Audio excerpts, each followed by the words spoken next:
नमस्कार मित्रांनो. आज आपण मार्केटमधला एक अतिशय महत्त्वाचा आणि आपले डोळे उघडवणारा विषय समजून घेणार आहोत. 1 फेब्रुवारीला भारताचा जनरल बजेट डे होता.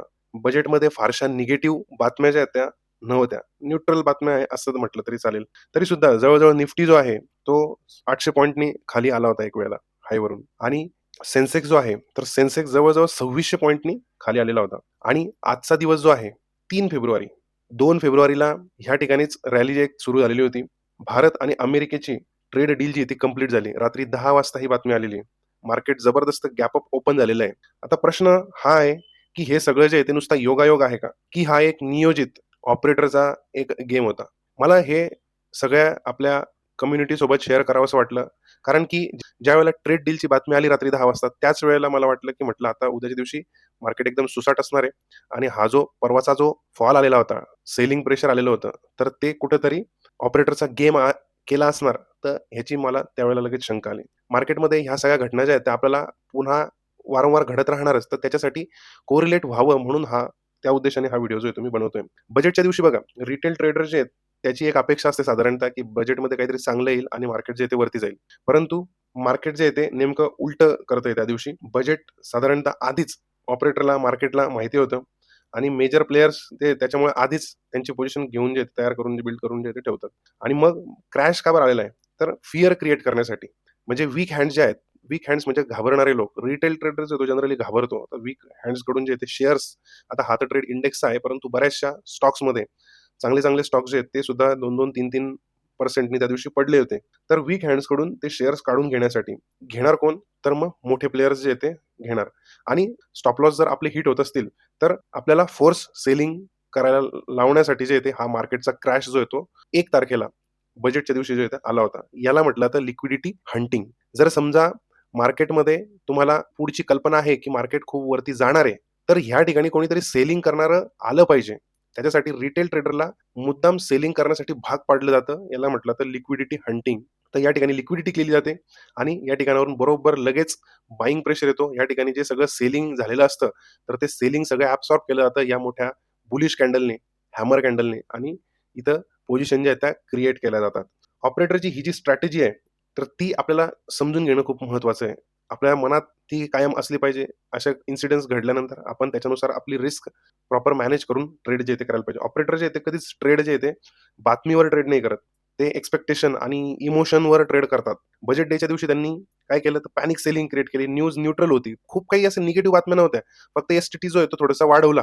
तर ती काही खूप मोठी बातमी नव्हती. तरीसुद्धा मार्केटमध्ये सेलिंग आली, पॅनिक सेलिंग आली. निगेटिव्ह कॅन्डल जी ती तयार झाली त्या दिवसाची आणि रिटेलरने घाबरून जे आहे ते एक्झिट केली. लोवर लेव्हलवर कोणी बाय केलं तर स्मार्ट मनीने बाय केलं. आता इथं महत्त्वाचा भाग जो आहे तो म्हणजे 2 तारखेला 10 वाजता रात्री यूएस आणि इंडियाची ट्रेड डील जी ती कंप्लीट होते. ऑपरेटरने आधीच या ठिकाणी बाय करून ठेवलेलं आहे.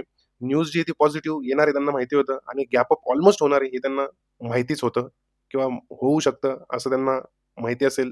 त्याच्यामुळे मार्केट पळणार वरच्या बाजूनी मोठी मूव्हमेंट देणार हे त्यांना गॅरंटीड वाटत होतं. म्हणून त्यांनी जे ते या ठिकाणी बाय पोझिशन जे आहे ते क्रिएट केलं 3 फेब्रुवारीला आणि मॅसिव्ह गॅप अप ओपन झालं. अचानक नव्हतं हे. सगळं प्लॅन करून एक्झिक्युशन केलेलं होतं हे. आता ओपनिंग कॅन्डल जी आहे ती तुम्ही बघा ह्या ठिकाणी काय आहे? ओपनिंग कॅन्डल जी आहे ती बिअरिश मारुबुजू आहे. म्हणजे ज्यांनी ह्या ठिकाणी बायिंग केलेलं आहे, तर त्यांनी धडाधड या ठिकाणी स्टॉक्स जे आहेत ते विकलेले आहेत. ज्या काही पोझिशन केलेल्या आहेत, तर त्या इथं विकलेल्या आहेत. मार्केट गॅप अप ओपन झालं. ह्या इकडे कुठेतरी वरती ओपन झालं असणार ते आणि त्याच लेव्हलपासून लगेच ते पडायला सुरुवात झाली. ह्या ठिकाणी जे आहे ते प्रॉफिट बुकिंग जे आहे ते ऑपरेटरनी करायला सुरुवात केली. त्याच्यामुळे हे सगळं जे आहे ते झालेलं आहे. आणि रिटेल ट्रेडर जो आहे, त्याला असं म्हणजे बातम्यांवर एवढं सांगितलं जातं, की फादर ऑफ ऑल डील्स असं सांगितलं जातं. मदर ऑफ ऑल डील्स तर झाली होती, पण फादर ऑफ ऑल डील्स असं ते सांगत होते. म्हणजे लोकांच्या मनामध्ये एक बायिंगचं एक सिनारिओ क्रिएट केला जातो. त्याच्यामुळे रिटेल ट्रेडर जे ते ह्या ठिकाणी बाय करण्याचा प्रयत्न करत असतील काही, तर त्यांच्या बायिंग ऑर्डर सुद्धा घेतल्या जातात आणि ह्या ठिकाणी सेलिंग जे आहे ते मोठ्या प्रमाणामध्ये सेलिंग जे आहे ते केलं जातं. या ठिकाणी जे आहे ते रिटेलरला वाटतं, की हां, मोठी ट्रेड डील झालेली आहे. आज मार्केट किती जाईल आणि किती नाही. तर त्या ठिकाणी जे ती ग्रीड तयार होते रिटेलरच्या मनामध्ये आणि जो स्मार्ट मनी असतो, तर स्मार्ट मनी जो आहे, तो या ठिकाणी फिअर असते त्या ठिकाणी बाय करतो. परंतु रिटेल ट्रेडर जो आहे तो ग्रीड असते त्यावेळेला बाय करतो. त्याच्यामुळे प्रॉफिट जे आहे ते कायम ऑपरेटरचंच होतं, स्मार्ट मनीचं होतं. त्याच्यामुळे ह्या गोष्टी ज्या आहेत त्या तुम्हाला सगळ्या समजाव्या. पुढे भविष्यात कधी अशी कंडिशन जर कधी क्रिएट झाली, तर आपल्याला प्रॉपरली ट्रेड करता यावं म्हणून हा व्हिडिओ जो आहे तो बनवलेला आहे. बातम्या ज्या आहेत, तर त्या बातम्या स्मार्ट मनी त्यांच्या प्रॉफिटसाठी ज्या आहेत त्या यूज करत असतात आणि त्याच्यानुसार जे इमोशन्स क्रिएट केल्या जातात बाजारामध्ये, सेंटिमेंट्स क्रिएट केल्या जातात, त्याचा सुद्धा वापर केला जातो. आता मार्केट वर गेल्यानंतर पहिल्या 5 मिनिटातच मार्केट जे ते खाली आलं आणि त्याच्यानंतर पूर्ण दिवस कन्सॉलिडेट झाला. ज्या दिवशी लोकांना वाटलं असेल, की हा खूप मोठी डील आज झालेली आहे. मार्केट आज वरती जाईलच. ज्यांनी ह्या लेव्हल्सला कुठेतरी बाय केलं असेल, तर त्यांचे सगळ्यांचे प्रीमियम जे आहेत ते आज डिके झाले असतील, झिरो झाले असतील. 100-100, ₹200-200 चे प्रीमियम जे आहेत ते या ठिकाणी शून्य झालेले असतील. कारण की आज 3 तारखेला एक्सपायरी सुद्धा होती. वीकली एक्सपायरी सुद्धा होती आज. तर या ठिकाणी निफ्टीच्या एक्सपायरीमध्ये झिरो जे आहे ते झाले असतील. अशा पद्धतीने मार्केट जे आहे ते आपल्या इमोशन सोबत जे आहे ते प्ले करत असतं. तर आपण आणि हे जे गॅप अप आहे, तर ह्या गॅप अपमध्ये फायदा नेमका कोणाचा झाला? तर जे ह्या ठिकाणी बसलेले आहेत, जे ह्या ठिकाणी बसलेत, तर त्यांचाच फायदा जो झालेला असणार. रिटेल ट्रेडर जे ते जनरली ह्या ठिकाणी जे आहे ते बाय नाही करत, कारण ते फिअरमध्ये सेल करत असतात ह्या ठिकाणी. अजून मार्केट खाली पडेल का काय? सगळ्या बातम्या निगेटिव्ह येत आहेत, युद्धाच्या बातम्या चालू आहेत पेरणं. तर त्याच्यामुळे रिटेल ट्रेडर जो आहे, तो फिअरमध्ये असतो आणि त्याच्या फिअरचा फायदा उचलून या ठिकाणी स्मार्ट मनी जो तो बाय करत असतो. तर हे खूप महत्वाचं आहे. हे आपण कायम ह्या गोष्टीचा सुद्धा आपण ट्रेडिंग करत असताना विचार जो आहे तो करायला पाहिजे. इंट्राडेसाठी नव्हे, परंतु एक शॉर्ट टर्म ट्रेडिंगसाठी, पोझिशनल ट्रेडिंगसाठी तुम्ही या गोष्टीचा वापर करून तुमचं ट्रेडिंग जे आहे ते एक वेगळ्या लेव्हलला नेऊ शकता. व्हिडिओ कसा वाटला? मी जे एनालिसिस केलेलं आहे ह्या 2 दिवसांचं, तर त्याच्याशी तुम्ही सहमत आहात का? तुमचे काय विचार आहेत, तर ते तुम्ही कमेंट बॉक्समध्ये नक्की कळवा. तुमच्या कमेंट्स ज्या आहेत त्या ऐकायला, वाचायला मला आवडेल. तर व्हिडिओ कसा वाटला त्याच्याबद्दल सुद्धा सांगा. आवडलाच व्हिडिओ लाईक करायला विसरू नका अजिबात. व्हिडिओ आपल्या मित्रांपर्यंत शेअर करा.